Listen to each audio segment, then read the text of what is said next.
Joining me now is Awol Allo. He is a lecturer at Kiel University and a specialist on the Horn of Africa. Thanks so much for speaking to us. I know you can't speak for all Ethiopians, but you can give us a sense at least of how the country is actually feeling today.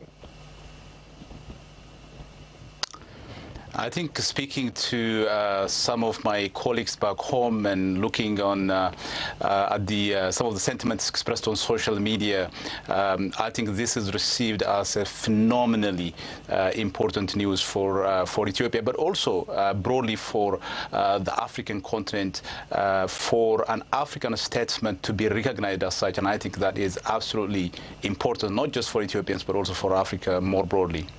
That's good to hear. I mean, you know, some of the concerns, though, are about the fact that he has only been in office since April of 2018. Some complained it's too early to reward him with an honor like this. Would you agree that there is some issue with the matter of time that he's been in office? No, I don't. You know, to the contrary, I actually believe that the fact that this person came out of nowhere, he has not been, you know, around in the Ethiopian political scene for long, at least very visibly in the public space. He came out of nowhere. He significantly transformed the Ethiopian political landscape, but also, I think, helped the Horn of Africa region move forward. The most important role he played in that regard at the regional level is the rapprochement with Eritrea. You know, as soon as he was appointed by the Ethiopian Parliament, in his inaugural speech, he reached out to the Eritrean government, basically saying that we will unconditionally accept the Algiers Peace Agreement, would accept the Boundary Commission's decision.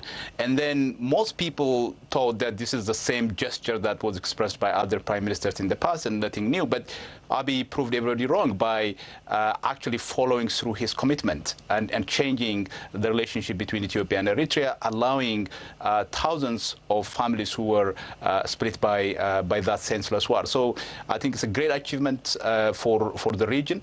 The role he played, not just in terms of the relations with Eritrea, but also in Sudan more recently, mediating between Somalia and Kenya, Eritrea and Djibouti, Eritrea and Somalia.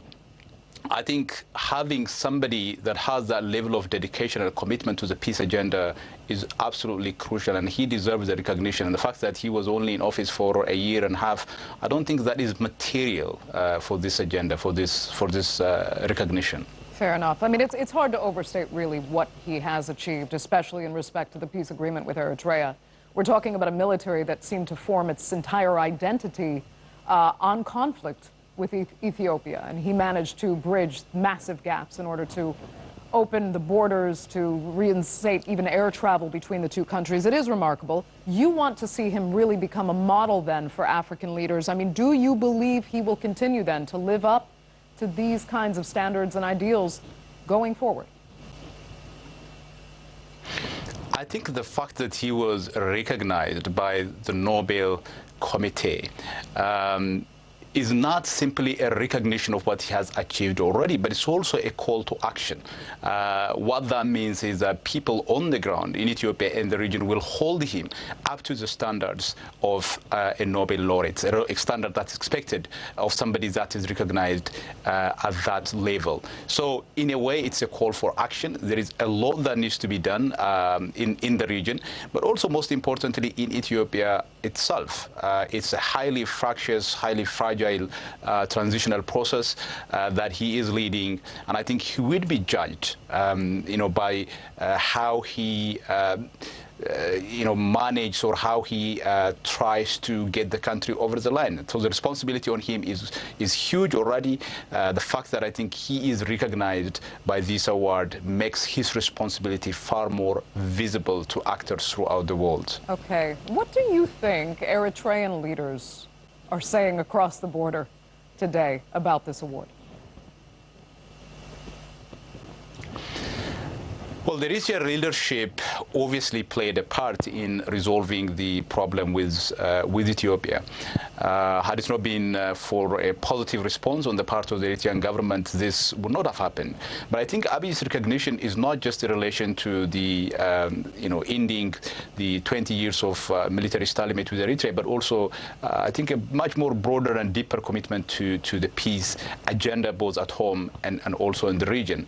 But I think Eritrea, and particularly the Eritrean leadership, would look at this and say, well, maybe we haven't been equally recognized, or we were supposed to share this recognition, but we are not.